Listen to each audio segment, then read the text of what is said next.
O Senhor esteja convosco. Proclamação do Evangelho de Jesus Cristo segundo Lucas. Naquele tempo, disse Jesus a seus discípulos: quando virdes Jerusalém cercada de exércitos, ficai sabendo que a sua destruição está próxima. E então, os que estiverem na Judéia devem fugir para as montanhas, e os que estiverem no meio da cidade devem afastar-se. Os que estiverem no campo não entrem na cidade, para que se cumpra tudo o que dizem as Escrituras. Infelizes das mulheres grávidas e daquelas que estiverem amamentando naqueles dias, pois haverá uma grande calamidade na terra e ira contra este povo. Serão mortos pela espada e levados presos para todas as nações, e Jerusalém será pisada pelos infiéis, até que o tempo dos pagãos se complete. Haverá sinais no sol, na lua, nas estrelas.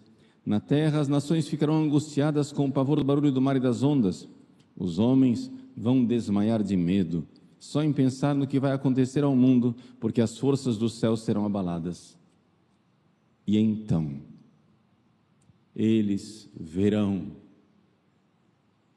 o Filho do Homem vindo numa nuvem com grande poder e glória. Quando estas coisas começarem a acontecer, levantai-vos e erguei a cabeça, porque a vossa libertação está próxima. Palavra da salvação.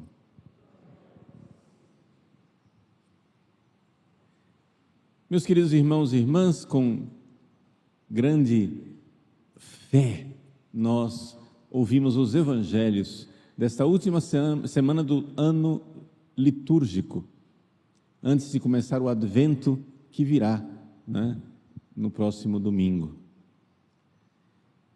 E o que quer dizer nós ouvirmos estes evangelhos apocalípticos, esses evangelhos do fim dos tempos, do fim do mundo? São evangelhos que falam do fim da história da humanidade, mas que também falam para nós hoje. Por quê? Porque Deus tem uma só forma de agir. Foi assim na vida de Jesus, foi assim durante cada geração da história da igreja, é assim com a minha vida pessoal e a sua também, e é assim também no fim dos tempos com a história geral da humanidade. Como é que isto acontece? Vamos lá. Nós ouvimos o Apocalipse, primeira leitura, a queda de Babilônia, nós vimos o Evangelho. Só que, na ordem cronológica, para a gente entender o itinerário, as duas coisas estão invertidas. Vamos contar parte por parte do capítulo, do fim dos tempos, para depois a gente aplicar isso na nossa vida hoje. Primeiro, a primeira coisa que acontece é um castigo purificador da igreja. Sim, Jesus nos diz isso. A ira contra este povo, Jerusalém. Jerusalém. Jesus se aproximou de Jerusalém e chorou sobre a cidade santa. Aqui Jesus está prevendo que Jerusalém será cercada, que Jerusalém será destruída, pisada pelos pagãos, até que se complete o tempo dos pagãos. O que é isso? Que a igreja de Cristo, ou seja, Jerusalém, o povo de Deus, por causa de sua infidelidade, Deus irá permitir que por um tempo os infiéis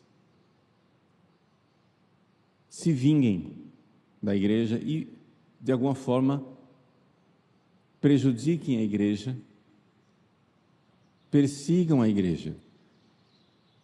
Jesus, em todos os seus discursos apocalípticos, fala disso, Sereis levados aos tribunais, etc, etc. Sereis mortos. E por que Jesus, que é Deus e amor, permite isso? Porque é muita bondade. Bondade de Deus para conosco. Gente, os castigos de Deus são castigos bondosos. Nós, Igreja de Deus, precisamos compreender isso. Precisamos compreender isso. as perseguições, as guerras, os terremotos, as coisas, ou seja, a aflição, a tribulação que vem porque Deus é muito bom.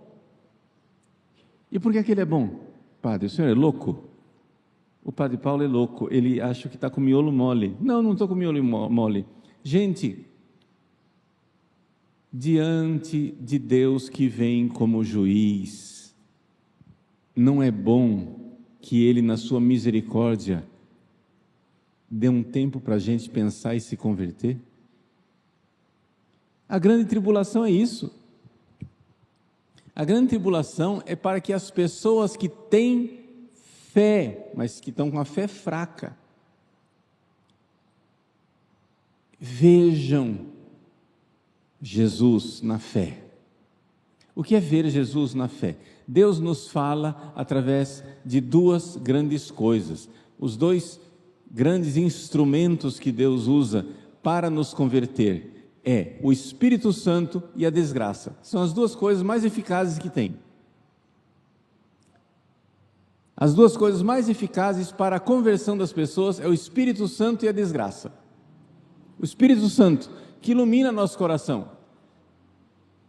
Mas se não vai pelo amor, vai pela dor. Então tem gente, o Espírito Santo chama, o Espírito Santo apela, o Espírito Santo diz, Jesus está aqui, convertei-vos, convertei-vos, convertei-vos. O pessoal não converte. E então, na bondade, antes que venha o fim, porque quando vier o fim, é fim mesmo, é juízo final, é inferno para sempre, antes que venha o inferno para sempre, Deus vai e inferniza um pouquinho a nossa vida. Ele não faz isso por Ele, porque Ele ele não precisa fazer isso diretamente. Ele somente solta as rédeas e deixa os pagãos fazerem arruaça. Fazerem arruaça. É como, por exemplo, sei lá, imaginemos a igreja que está sendo perseguida na Nicarágua. Bom, eu não sei direito a história da igreja da Nicarágua, né? Alguma coisa eu sei, mas não sei com detalhes. Mas será que a igreja da Nicarágua, né, onde padres até participaram do governo comunista, será que a igreja da Nicarágua não aprontou? E será que não é Deus agora, aspas, bondosamente, dizendo para a igreja de Nicarágua, olha aqui, ó, quem semeia vento, colhe tempestade, toma. Pronto. Um castigo bondoso. Certamente, deve ter muita gente da igreja da Nicarágua coçando a cabeça e dizendo assim, que é que nós fomos fazer? Que cobra que nós fomos alimentar? Oh meu Deus, nós achávamos que vinha a justiça para os pobres, agora está vendo o porrete na nossa cabeça. Né? Isso é bondade de Deus. Deus, bondosamente, nos castiga. Quando a gente não quer ouvir o Espírito Santo, Ele manda a tribulação. E uma vez que vem a tribulação para a igreja, e a igreja se purifica, e através do Espírito Santo e da tribulação a gente vê pela fé, Jesus vê a bondade de Deus. As pessoas com a doença, com a tribulação, etc., elas se convertem, veem Jesus pela fé, pela fé, pela fé. Então haverá o abalo cósmico final. E os homens que não têm fé irão desmaiar por ver aquilo que vai acontecer com o mundo. E então cairá a grande prostituta. Primeira leitura. E o anjo passará no céu dizendo, caiu a grande prostituta que seduzia as nações. Caiu. Gente, o poder maligno institucionalizado cairá. Mas olha, se ninguém está entendendo os capítulos, primeiro a igreja é perseguida por bondade de Deus para que nós nos convertamos. Deus permite que se instale a Babilônia, a prostituta, Deus permite que ela se sente no trono e dá a ela poder para bondosamente castigar o seu povo, pisar sobre Jerusalém. Quando Jerusalém se converte por fé, acontece o abalo cósmico, cai a prostituta, e aí, então, eles verão quem até então eles não viam. Nós víamos pela fé, pelo Espírito Santo e pelos bondosos castigos de Deus, nós vimos Jesus e cremos nele. Mas quando vier o justo juiz, não será mais o tempo da fé, não será mais o tempo da misericórdia, não será mais o tempo da paciência. Os que tiveram fé, no meio dos castigos e das inspirações bondosas do Espírito Santo, os que tiveram fé irão erguer suas cabeças e dizer: é Ele. Mas os povos maus irão desmaiar, porque então eles verão.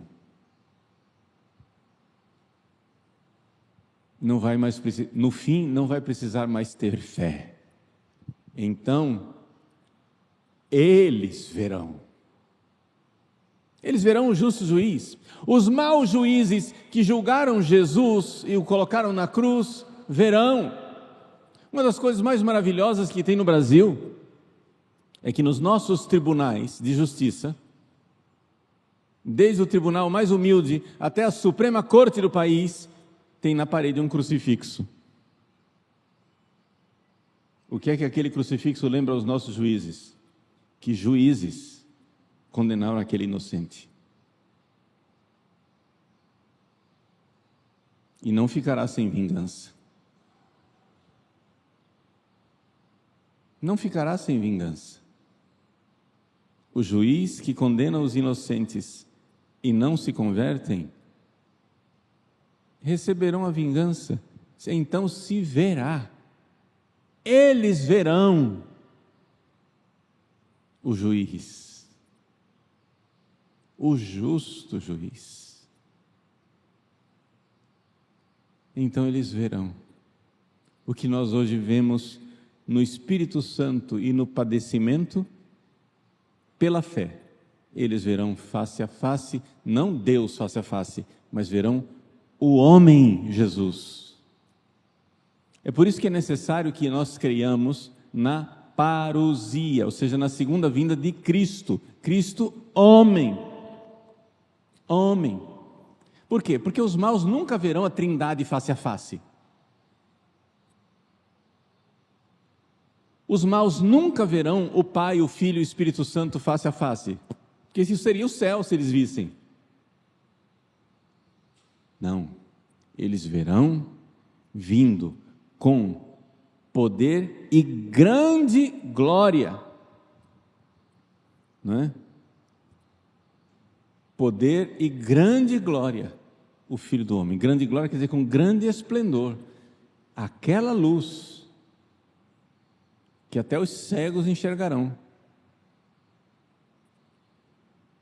Então será instaurado o reino bondoso de Deus, onde todos os pecadores que se arrependeram serão salvos, e todos os que recusaram a misericórdia serão condenados por toda a eternidade. Esse é o itinerário.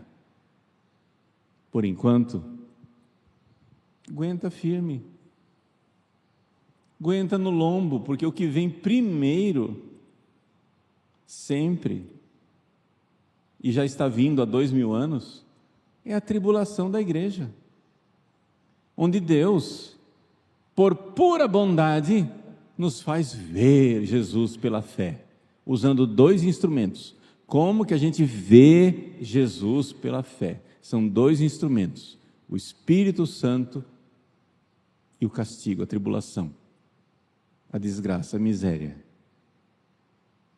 Quantas pessoas se converteram com câncer, com a perseguição, com a falência, com a guerra, com a peste, com a fome. Quantas pessoas se convertem? Uma grande ocasião, a tribulação, a aflição. Por quê? Porque Deus primeiro tenta nos chamar pelo amor. Vem, filho, vem, filha, fica comigo. Mas quando o filho pródigo não vem pelo amor, acontece a fome dele desejar a comida do porco, ver que ele está escravo de um mau patrão, então ele diz: vou me levantar, vou voltar para a casa do meu pai.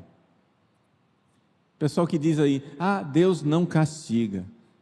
É verdade de certa forma, Deus não castiga diretamente, Ele não precisa, Ele tem seus ministros que castigam, no sentido de instrumentos, né? O diabo, a Babilônia, os maus, né? Os pagãos, até que se cumpra o tempo dos pagãos, pronto. Quando se cumprir o tempo dos pagãos, aí vem.